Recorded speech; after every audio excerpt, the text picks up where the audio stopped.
Today we're going to talk about inflation, who it affects, who it harms, and how we're going to understand it. Alright, let's begin. What is inflation? Well, when I was growing up, there was an excellent commercial. Image of a kid running home. It's Wednesday. Well, Wednesday was Prince Spaghetti Day. And for our illustrations, it is Wednesday. You're going to make spaghetti.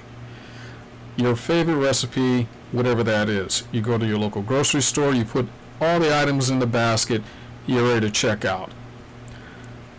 Total is $10. Stays that way for a while, and one day it is $10.25. That is inflation.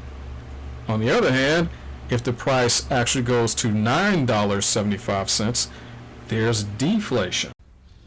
Inflation does not change prices evenly. Apples and oranges don't change in price in harmony. However, they are relative prices, and all relative prices always change. Table 7.1 shows an increase in productivity can lead to a deflation. In tech, if you'll notice, the four largest prices are now well below $40. The watch, the laptop, cell phone, and the smartphone have all fallen to pennies on the dollar. And yes, a cell phone and a smartphone are different devices. Inflation is a cruel mistress, and she does not play fair. If the cost of last year's laptop falls by $100, it's a good day in the park. If the cost of a new car goes up $1,500, well, that's another matter. Changes in the price of the laptop and the car will affect your purchasing power, assuming that your salary doesn't go up. A nominal income is the price or what your current dollars can buy in that current year. Real income adjusts for inflation. Because nominal income is now, it doesn't change. Inflation changes for real income and real wages, and it affects your purchasing power. In this case, your nominal income didn't change. However, you're going to have to cut back on those subscription services in order to compensate for the $500 increase you have in tuition. Let's take a moment and look at some of the changes as a percentage of some of the common things that people buy.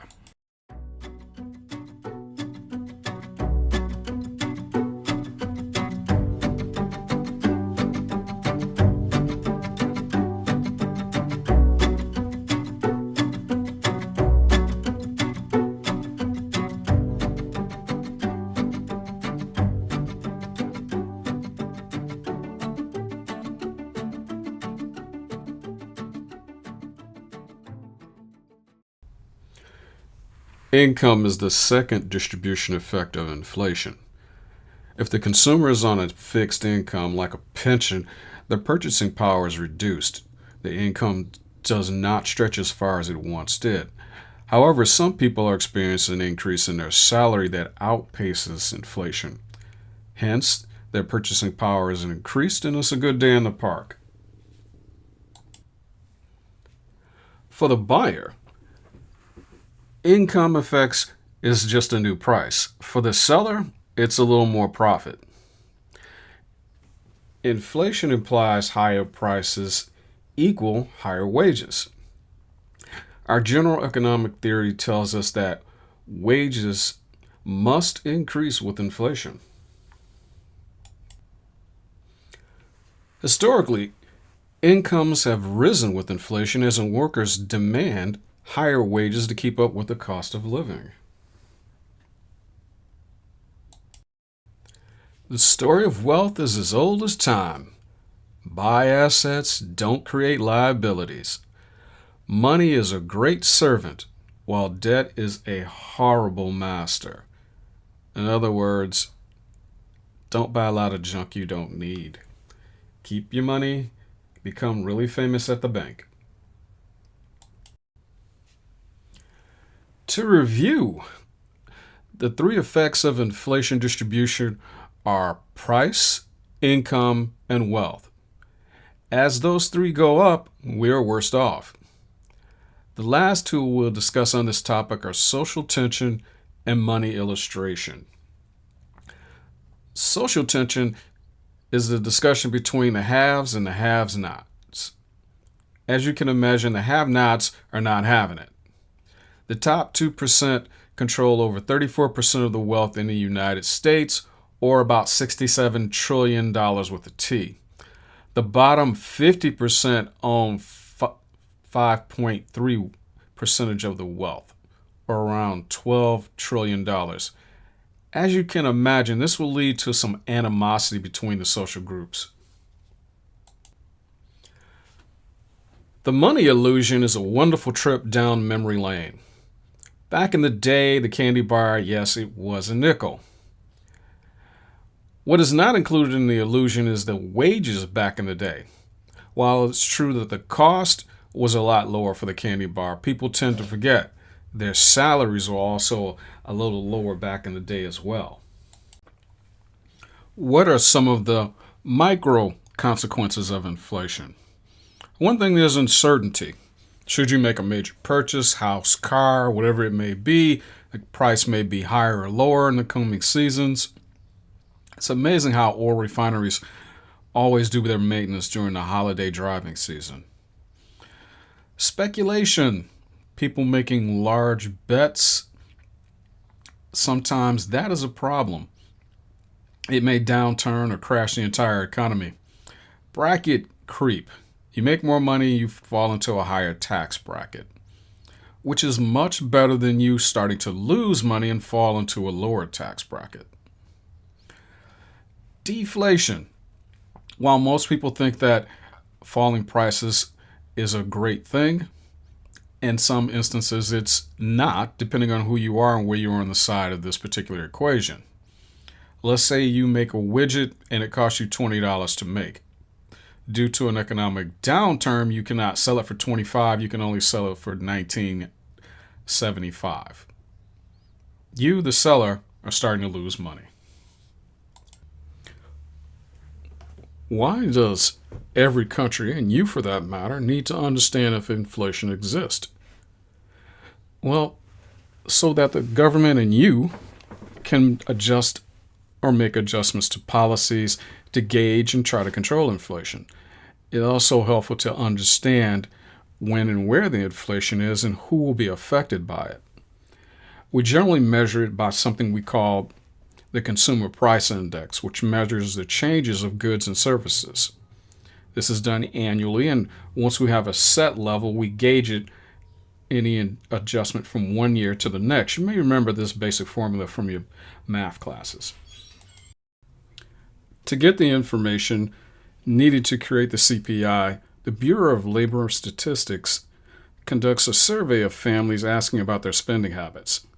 From that list, a basket of goods and services is created. Think of it as a shopping cart for goods and baskets. The 8 major categories are below. After which, you'll notice that there is a lovely pie chart which gives you an idea of where most people spend most of their money. As you would imagine, housing, transportation, and food lead the categories. You can see where people generally spend their money. After that, entertainment, education, and communication. Clothing, healthcare, also a pretty big category. The basket of goods is calculated from the list of cities, items, the number of stores, as you can see, and a survey of landlords, renters, and homeowners because, again, living expenses is the largest part of the pie. And we definitely don't want to miss that. From there, what we do is we use whatever year you want to start with as our base, generally somewhere between 1982 and 84. And there we measure to whatever point you wish to actually get your calculations from. And that's just how you basically try to figure out what was the inflation rate between those 2 years and the time in between. Not all prices have the same impact on the consumer. An increase in your streaming service, while that is important, doesn't carry the same weight as a difference in your automobile loan. To reflect this concern to some degree, Each category is represented with a different weighted average. To illustrate this, college tuition and housing both go up. However, the effect on the CPI is dramatically different, as a 20% increase in housing, as you can see, will have a huge jump compared to the cost of tuition. Yes, I know college costs are still going up. The CPI has a unit of measurement known as core inflation, which excludes food and energy. Now, if you're thinking, aren't food and energy kind of important? I agree, food and energy are important. The reason both are excluded from the core rate is that they tend to change with the weather and geopolitical developments around the world. For this reason, they are not included in the core, because the core therefore would be very volatile. So it is separated without those two units.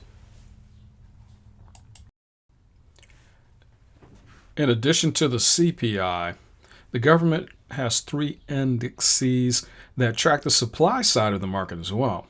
The Producer Price Index tracks the average cost received by the producers. There are 3 of those. The first covers crude materials, raw goods. The second covers intermediate goods, stuff not quite finished but in production. The third covers all finished goods. Over time, the CPI and the PPI tend to reach about the same inflation rate. The deflator is the broadest price index. Something to remember is if you ever need the information and you're trying to do some market analysis, just keep that in mind. The GDP deflator covers all inputs and is not a fixed basket like the CPI and the PPI. It reflects the price changes in the market and responds to those changes. As a result, it generally shows or registers a lower rate of inflation than the CPI. Recall that the nominal GDP reflects current prices and the real GDP reflects inflation-adjusted output. The GDP deflator is used to adjust prices that change. The first two are connected by the GDP deflator, and the price index is equal to the GDP deflator. Please check out the formula. Economic policy. What is the goal? Economic policy tries to keep prices stable or the absence of a significant change in the price level. You don't want milk, eggs, and butter to change that much. Consumers would not be too happy if the cost of milk went from $1.99 to $3.99 overnight. This is a result of the Full Employment and Balanced Growth Act of '78. Price stability. Why in the world would you want it to remain at 3%? 3 reasons. Unemployment is a concern. Remember, there's a balance. Inflation and unemployment are on a seesaw. Quality of goods changes. Would you want the first cell phone compared to your present smartphone? Nope. New products come out. Would you trade your phone for a landline? If you have to ask, what is a landline? Please go look it up and just quietly go away. The next 2 slides are just some information about prices and the inflation rates over the last 1 to 200 years.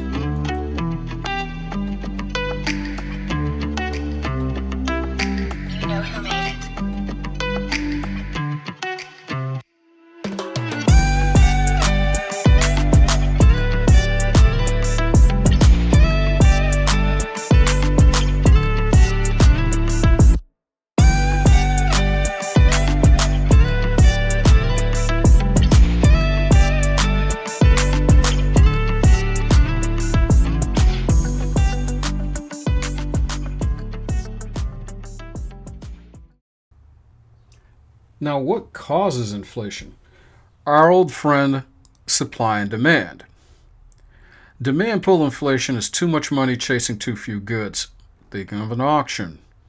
Cost push inflation refers to wherever you're getting the goods and services, the price goes up there.